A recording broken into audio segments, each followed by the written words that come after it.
I'll let you in on a little secret. Reaching your revenue goal won't change your life, but hitting your profit goal, that absolutely will. If you want to build a life-first business this year, you need to create more margin, both in your finances and in your schedule. If you're ready to double down on profit-generating strategies that actually work so you can work 4-day weeks, go on real vacations, or even take the summers off, you won't want to miss this. In my free masterclass, Double Your Profit While Working Less, you'll learn exactly how to set your business up to scale so you can give yourself a raise, create a clear plan for how to work that dream schedule, and step into your CEO era, the one where you and your business aren't just surviving, but thriving. You can grab this free masterclass at www.jadeboyd.co/Double Your Profit Masterclass or go to the link in the show notes. Now back to the show. If you got an email tomorrow with a cease and desist letter saying somebody else has trademarked it and you have to rebrand in 10 days, how would you feel about it? Welcome to the Business Minimalist Podcast, a podcast about redefining productivity for the modern woman in business and finding ways to work smarter, not harder, in business and life. I'm your host, Jade Boyd. I'm an MBA business minimalist and productivity coach who helps overwhelmed business owners simplify and scale their service-based businesses with strategy and systems. On this podcast, we'll explore simple ways to earn more while working less. If you're ready to scale your business, bring order to chaos, ditch the busy work, and make space for what really matters, you've come to the right place. Welcome to the Business Minimalist Podcast. Welcome to the show, Sarah. Thank you so much for having me. Yeah, I am really excited to have this conversation. So I've been working with Sarah for almost a year now on my own trademark application process, and she has just been a saint to work with.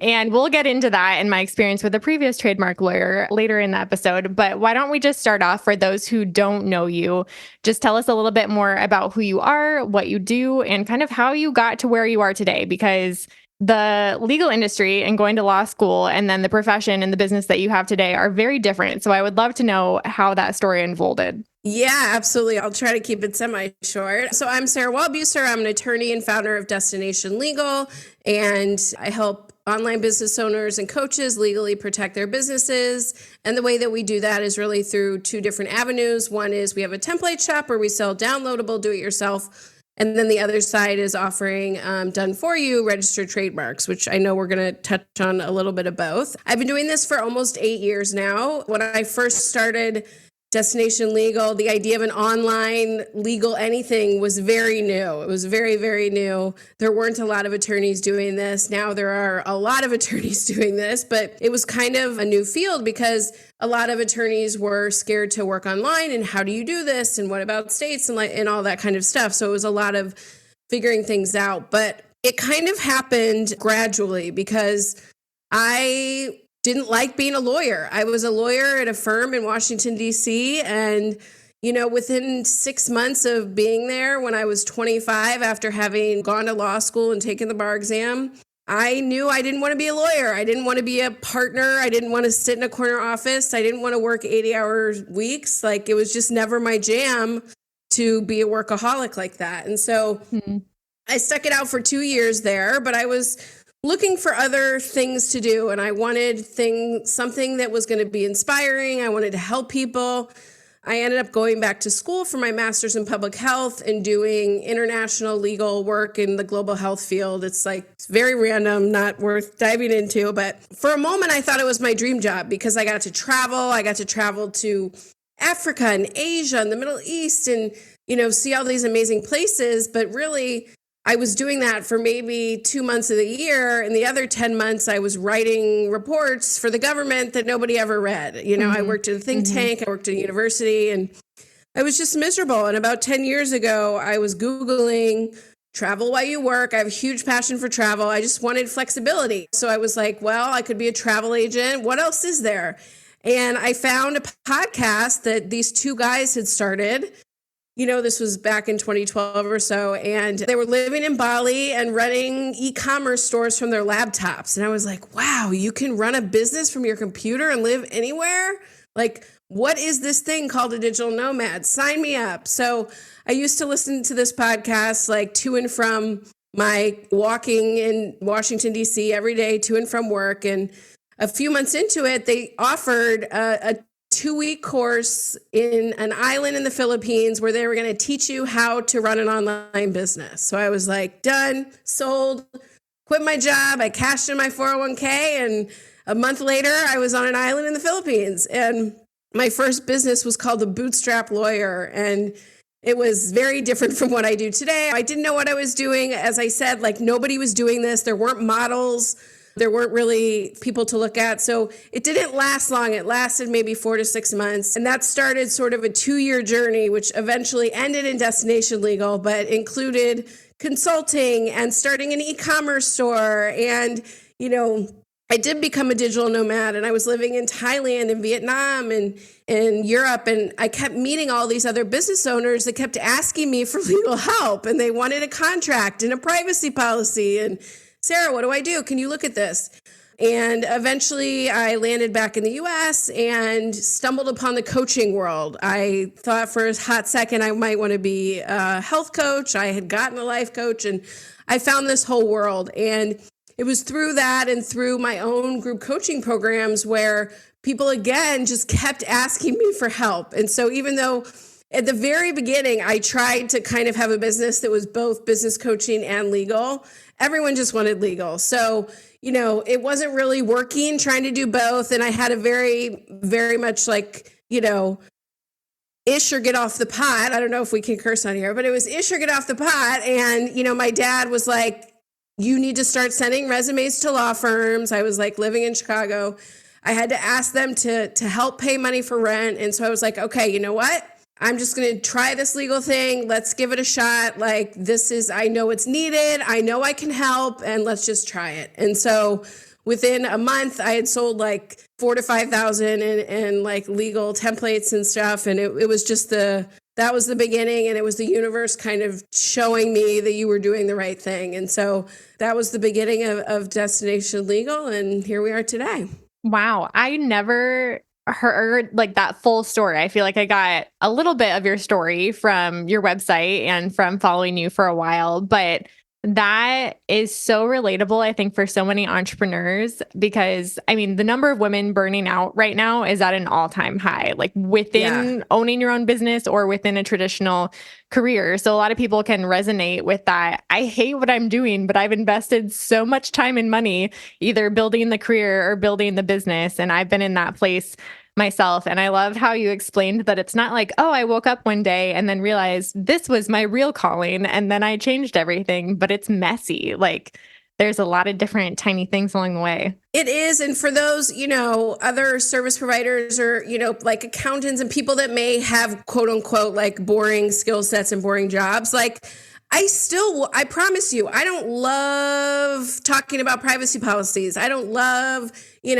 reading contracts all day. But what I do love is what it does for you. I do love what, having a trademark does for your business and having contracts in place. And I do love helping women build businesses that they love doing. One of my registered trademarks is protect your passion, because it's so important, I think, to have more women running passion-based businesses, doing things they love, and then, people are happier. And so if you're doing something that you don't necessarily love everything about it, I urge you to try to view it from a different lens point and look at like what it's doing for you, right? It's allowing you not to have to be at a 9 to 5, and then what it's doing for your clients. So in those moments where I'm like, this is so boring, like I have to remind myself of that. Yeah. And the crappy part comes with any business too. There's no business where you love what you're doing 100% of the time. So that's a really good reminder. I know, even though Instagram might lead us to believe differently, but it's true. Yes, 100%. And it makes a lot of sense to me that you were in group coaching programs and everyone's like, hey, help me with the legal stuff, because it is confusing. And for business owners who are just getting started, or even business owners who've been in the game for a while, there are constantly new challenges to overcome and new fears of like, well, I don't want to get sued, or I don't want to do this new thing because what does that open me up to, like liability wise? And so for the business owner, we're recording this towards the beginning of the year, who's kind of doing like the legal checklist. Am I covered?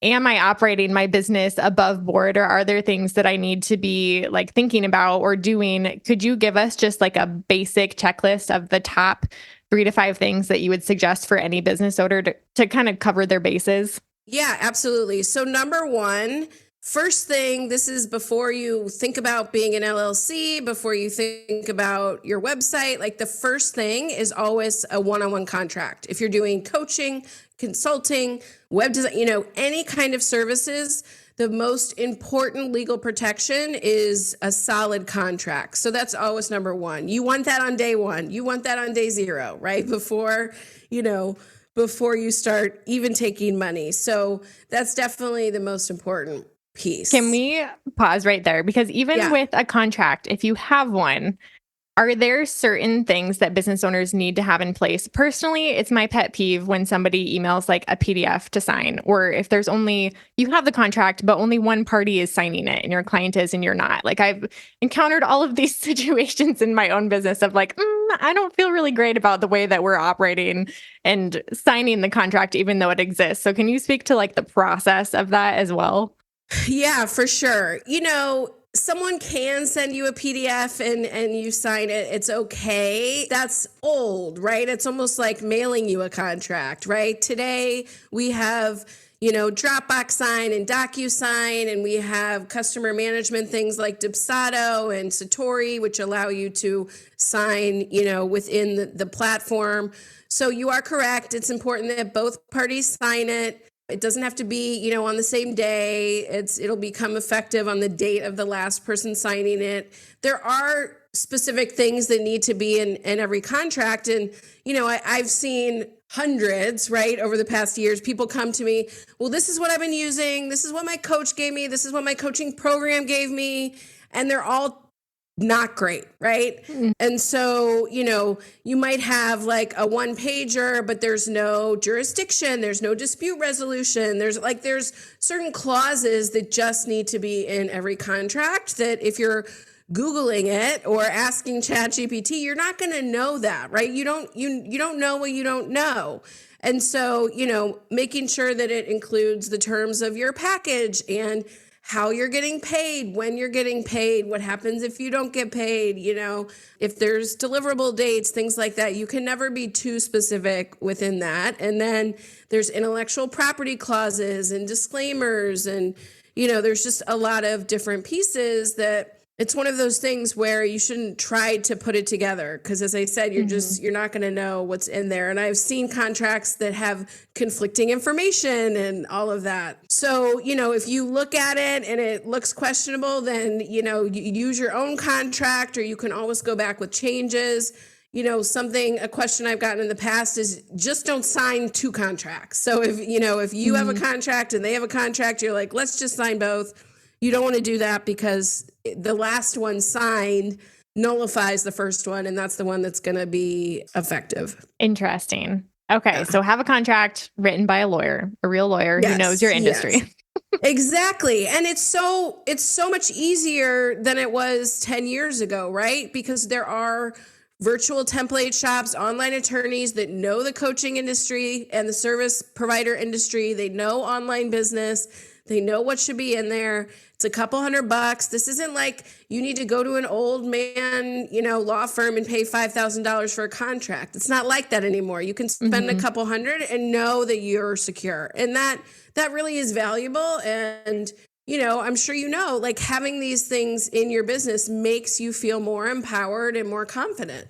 Yeah, 100%. And something that I preach for my clients, at least, is that you don't need to offer 20 different services in order to have a really successful business. And I feel like when it comes to contracts, that's the trap that a lot of service providers get into, where they're like, I'm going to have 6 different services. And if you're trying to buy 6 different contracts, which you should, if your services are different, then it can get really expensive really quickly, instead of just focusing on like really shoring up and making one of your services profitable and systemized and scaling it to the best of your ability before you decide to do a million different things. So contracts are definitely good investment. If you're going all in on your service, you should have a contract. Yeah, for sure. For sure. And that's great advice too. I think, if myself included, more of us did that, of focusing on one thing instead of 80 things. Yeah.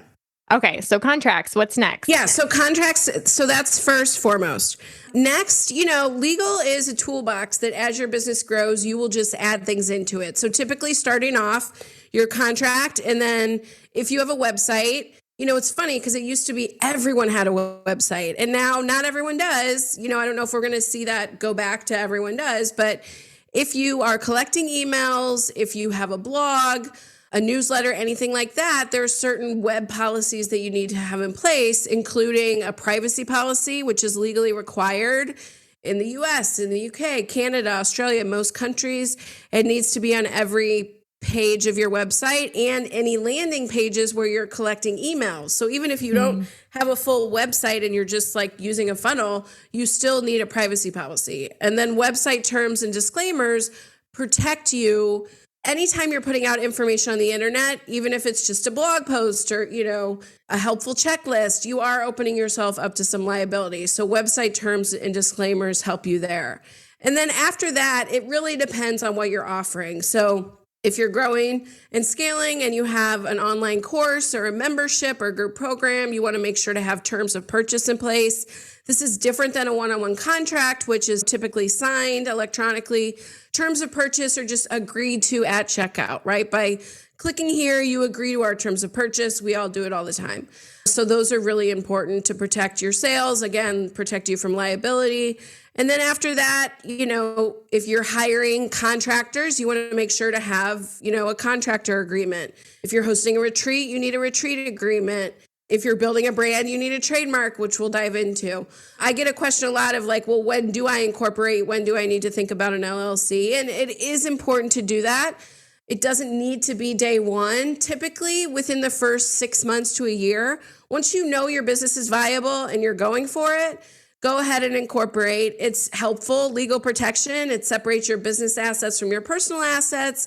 It allows you to easily get an EIN, a bank account. It keeps things clearer for your bookkeeper or accountant to separate out like that.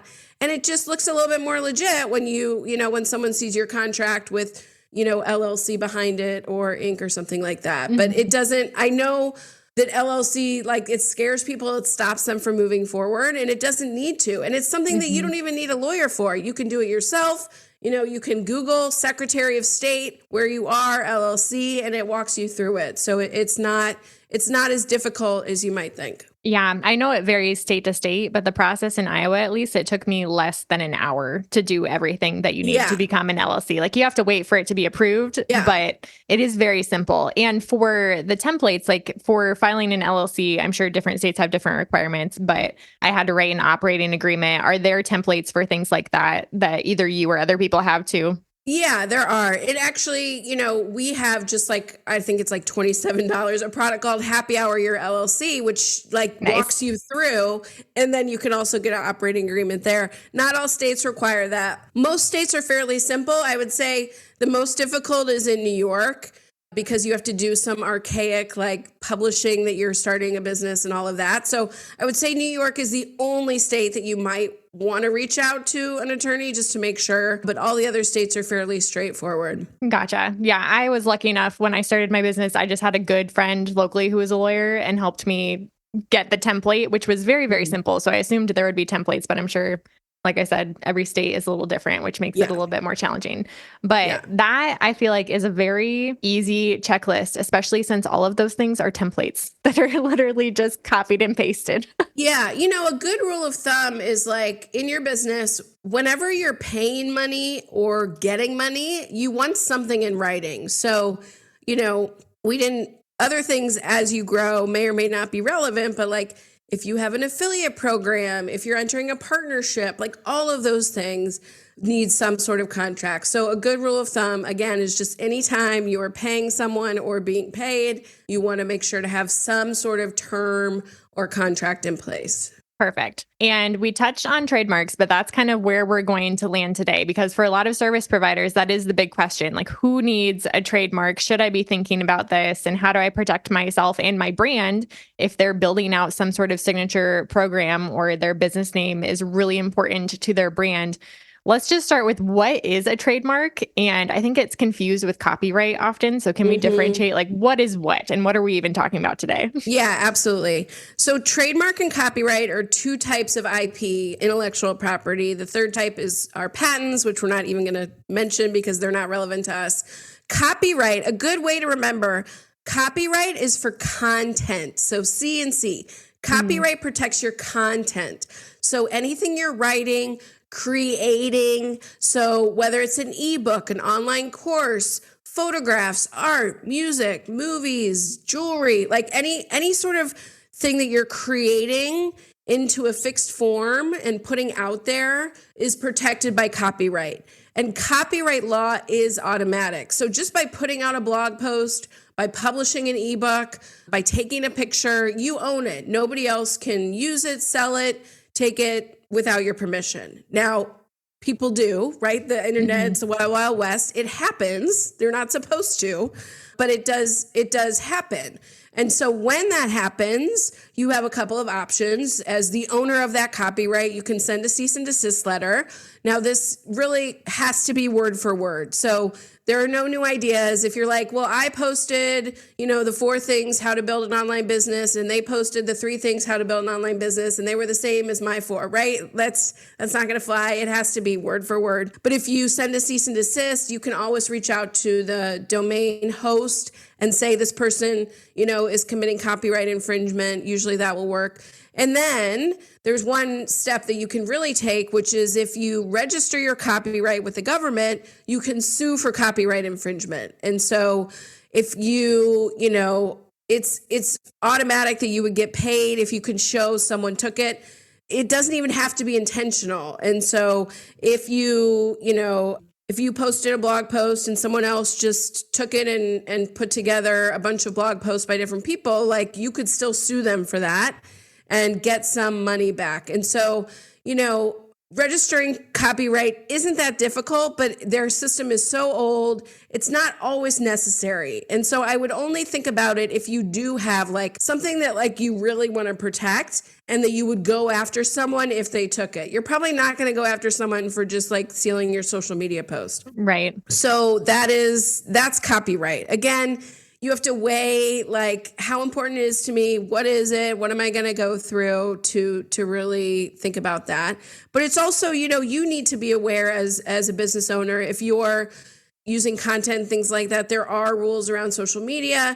You can't take something from Instagram and put it over on Pinterest. Like that is not okay. And that is violating all sorts of terms and violates the copyright of the owner. So some things to be aware of. And there's, I've written articles about that for Social Media Examiner. We can include those in the show notes, and we won't need to go into that here, but I do have some resources for that. Okay, so copyright is content.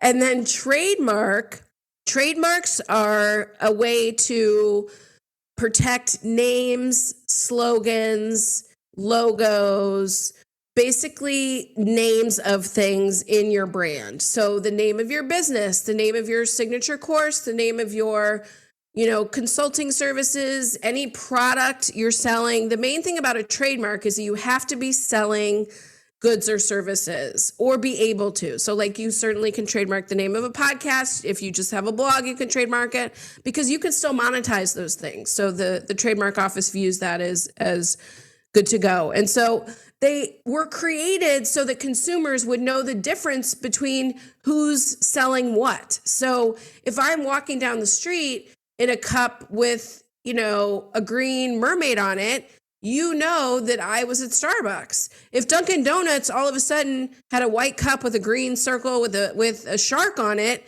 that might be confusing. And so that's why trademarks exist. We know if we look at, Nike and see a swoosh, like Just Do It, we know that is made by Nike and not Adidas. If we, in the online space, if you're like, I just signed up for B School, like that's Marie Forleo. It's a way for consumers to know who is providing the goods and services that you're selling. And it's very powerful. So having a registered trademark allows you to own it within your industry. And that's a very powerful thing because if you own it, it means you can say whether others can or can't use it. Typically, you're not going to let other people use your trademark because then it dilutes it. But again, it's within your industry. So for example, we have Dove chocolate and we have Dove soap. Those are both registered trademarks, but it's okay because, if I said I had the best piece of Dove for lunch, you're going to know that I'm talking about chocolate and hopefully not eating soap, right? Right. And so that's why you can have that in multiple industries. Yeah, so that's kind of what they are and why they exist.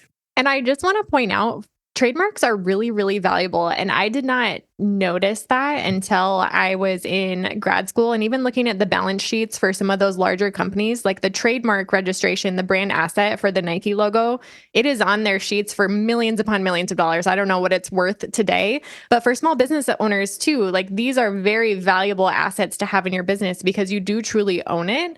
And it is your stamp saying, like, this is a quality product or service that's owned by my business. It's not just like this fluffy, no one else can use this.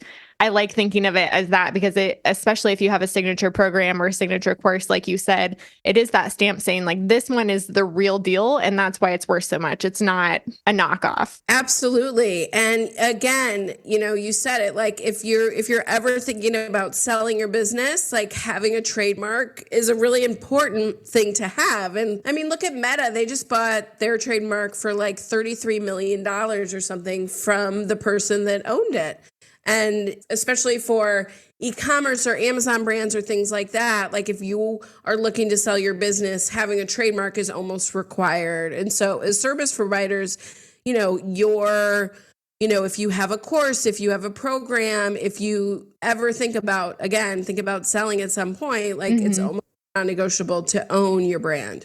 One question that comes up a lot when it comes to trademarks, a lot of service providers operate their business under their own name. I do too. My LLC is Jade Boyd Co. And there is the question of, well, do I need to trademark my own name or will I always be able to use my own name? Like, don't you have legal rights to use your own name, even if somebody else has the exact same name? How does that work? So it's an interesting question and it's not a simple, straightforward answer. So sometimes you can trademark your name and sometimes you should, sometimes you can't, and sometimes you shouldn't. So, when you think about some names that have been trademarked, you're Jade Boyd Co. now, but Kate Spade started out just as Kate Spade, right? But then eventually her brand overtook her name, right? And so that trademark was an important thing to have. Tory Burch, she didn't trademark right away. What if somebody else had come and trademarked the name Tory Burch just because, right? And, this happens in the trademark world. The Kardashians, there are people that went and just trademarked the name of a Kardashian kid the day they were born. Now, you're not supposed to do that. Tony Robbins, if you are very famous, you can trademark your name. If your name is your company, in certain circumstances you can, but the trademark office will ask questions. So if you are John Smith Consulting, probably not, because that's too common of a name. But Jade Boyd is not that common, so you may be able to. So that's something, if you are questioning it, and you think that you have a fairly unique name, not super simple, talk to a trademark attorney. That's the way to really know. So I have a lot of clients that use their name in something within their business. So for example, one of my clients is a health coach and her trademark is Strong with Sarah.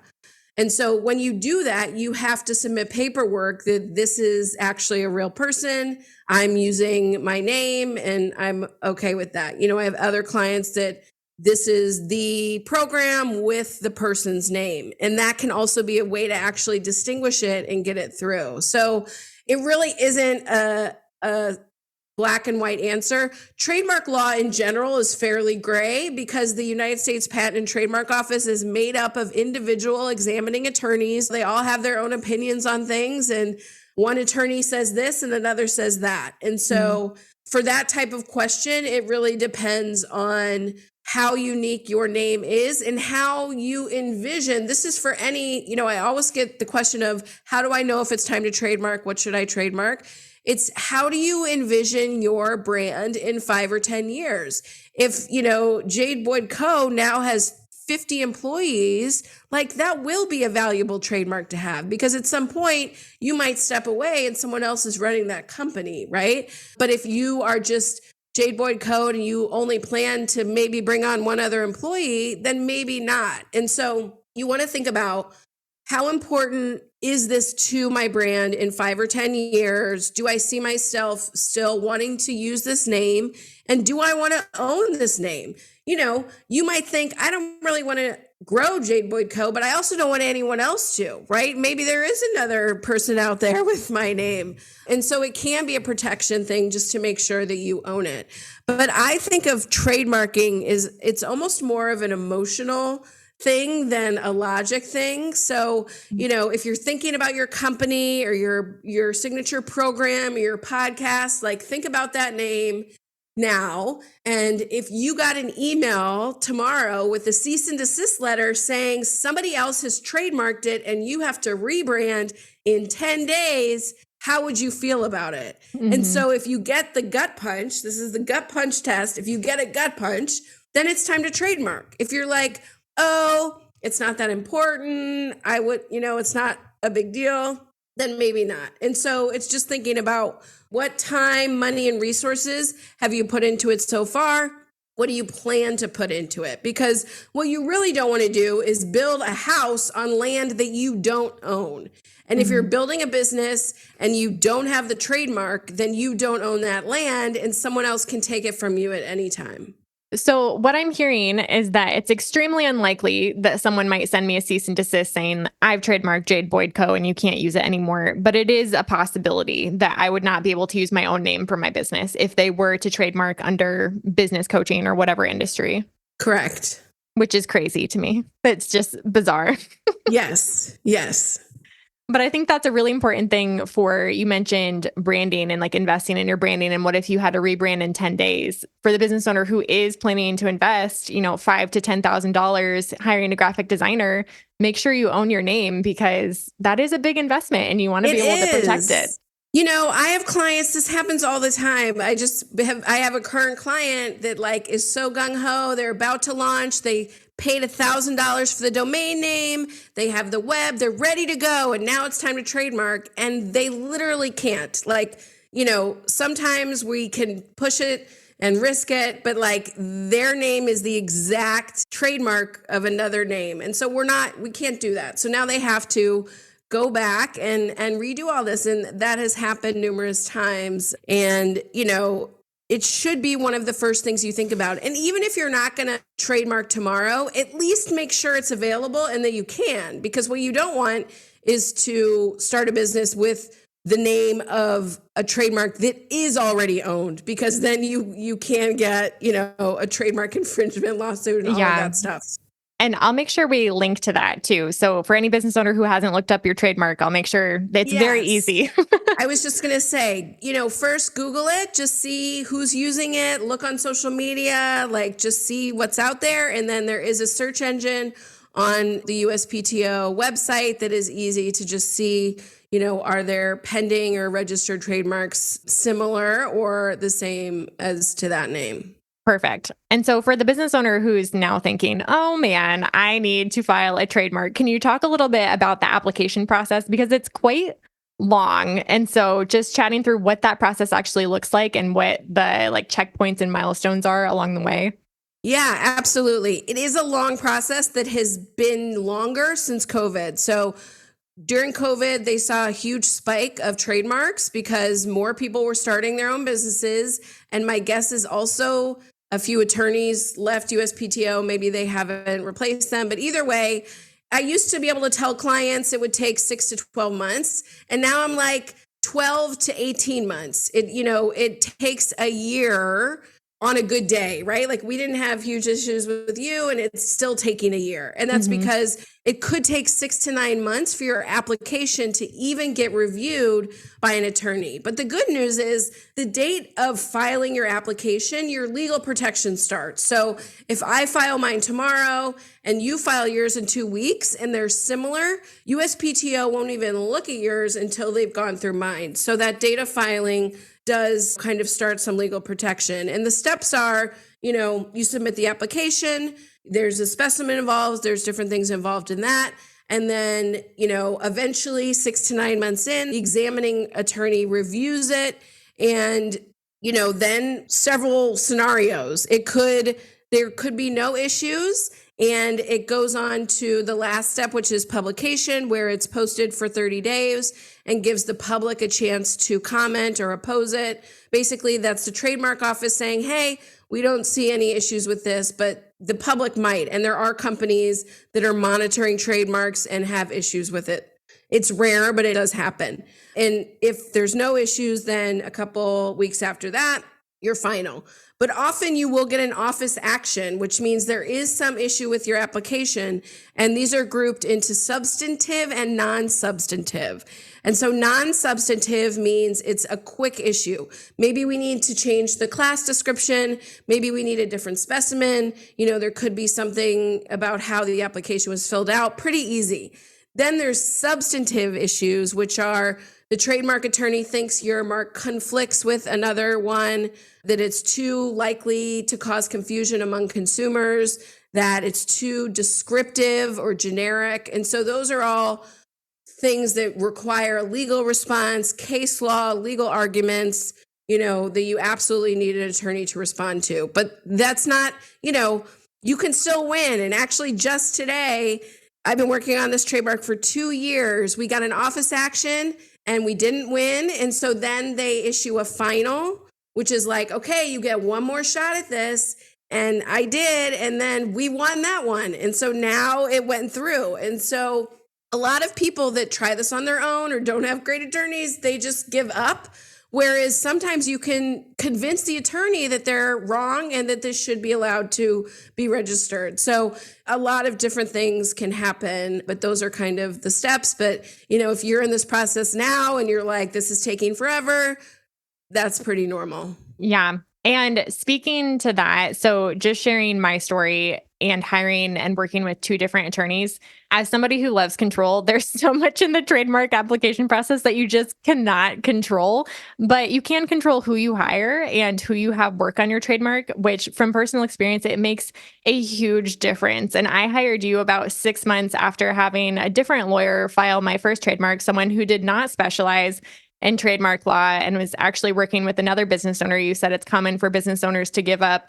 And both of us had pretty much given up on this other lawyer because it has been such a nightmare process along the way. And it's very clear that she does not know what she's doing and it is not going well. And it can be a really expensive investment to go through that process to hire a lawyer to register a trademark. And so if it is something that's really important to your business that you really do need the best chance possible of getting it, hire the right person. I would always recommend you, Sarah, but your process has just been so great because it is so complicated and there's so many different steps. And anytime you've checked in with me, you've given me an update, even if we're talking about something not trademark related, which I have just so appreciated because it's so clear that you really do care about your clients. When hiring a traditional lawyer, you might not get that level of service or someone who actually gets like, hey, this is really important to my business. And I really care about being in the know of what's going on here because there's other decisions that are kind of weighing in the balance of whether this happens or not. Yeah, absolutely. And, the law is a big field, right? Like I wouldn't do my own real estate transaction, right? Like, so if you are looking, make sure that you do get an attorney that knows this because it is very nuanced. And I do, my husband, I think, would say I probably get too attached to my clients because it does happen that we can't get a trademark through. Even if, I fight till the end, sometimes it happens. And on those instances, I get very upset. So for a while, I actually thought maybe I can't be a trademark lawyer because I am very, I'm very empathetic and amiable and all of this. But I've gotten better at that. As long as I know that I did my best, that's all I can do. But it can be quite a process. And people do get attached to their brands. And I understand that completely. Yeah. And even when we first started, when I can't remember the exact situation, but it was like the person who had the trademark that I filed for had like a month left where they could have like renewed it and taken it back where it was unlikely. But it's like, do I pay to file this to get the soonest date possible before anyone else snatches it? Or do I wait a month until it's official? Like, it can be a really stressful place to be as a business owner to make that decision, and having somebody who actually cares about what you're going through and the decision you're making and isn't just like, well, whatever you want, your decision, that makes a huge difference because it's not always, like you said, so just like transactional, cut and dry. It's our business. It's like our baby. It's Yeah. emotional. Yeah, exactly. And so, as you're building your brand, you do want to think about this sooner rather than later for all the reasons we've talked about. So any last tips on finding the right lawyer, what to look for, what to look out for? Yeah. So, I would certainly look for an attorney that specializes in trademarks. Like, that's important. Don't use your cousin who, does trust and estates. Don't use your best friend who does corporate. Like, find someone that knows trademarks. And then just, I think it's look at the vibe, like look at their website, like have a chat with them. You want to feel taken care of. And so I think it is an investment. And so I think that's important. And I want my clients to always feel taken care of and all of that. And so I think you just want to think about that. And then referrals, like ask your friends that have had successful trademark experiences who they used, because I often think that's a great way to go. Perfect. I think this is going to be so helpful for so many business owners because, like I said, this is a conversation that comes up all the time. And so having a real lawyer speak into what they should do next or what they should be thinking about can be just a little hint of relief when it comes to the overwhelm and the stress that can come with some of these decisions. So thank you so much for being here today. Are you ready for a bonus round? I am, yeah. Okay, perfect. What is a favorite productivity hack you have as a business owner? Time blocking. I don't always do it, but when I do, it is very helpful. So speak to me about your time blocking method. So I'm always working with it, but my current method is blocks of time, but also on specific days. So like right now, every Monday afternoon. So I'm in Italy right now. And so my mornings, I'm trying to, not work as much. And so like Monday afternoon is content.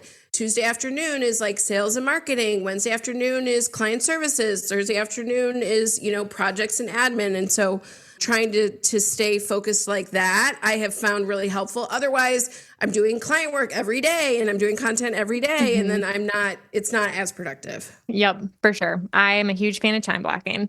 What is your favorite business or productivity book to recommend? This is hard. So I will say one that I know is good, which is Atomic Habits, which I have read mostly, but I'm not always great at implementing. Again, like when you use the tools, they work for you. And I think habit stacking and things like that are really helpful. Yep, big fan of Atomic Habits. Yeah. And the last question is, where can listeners find you after the show? Where are you hanging out online these days? Yeah, absolutely. So on Instagram, I'm legally.sarah. That's mostly where I'm hanging out these days. I also have TikTok, legally.sarah, but I'm not there yet. I can't get there, maybe in the future. And then the website is destinationlegal.com. Perfect. We'll make sure to link all of those in the show notes. And thanks so much again for being here today. Yeah, absolutely. Thank you. Thank you so much for tuning into another episode of the Business Minimalist Podcast. If you enjoyed today's episode, I'd be so grateful if you'd rate and review it on iTunes, Spotify, or wherever you're listening today. Your rating and review will help more small business owners discover helpful episodes each week.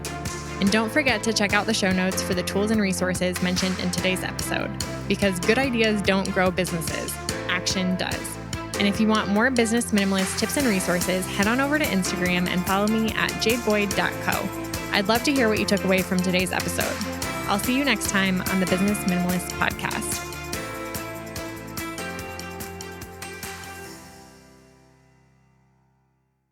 The number of women burning out is at an all-time high right now, and I'm on a mission to change that. If you're a service provider who's feeling overwhelmed, overworked, and underpaid, don't let another year go by staying stuck.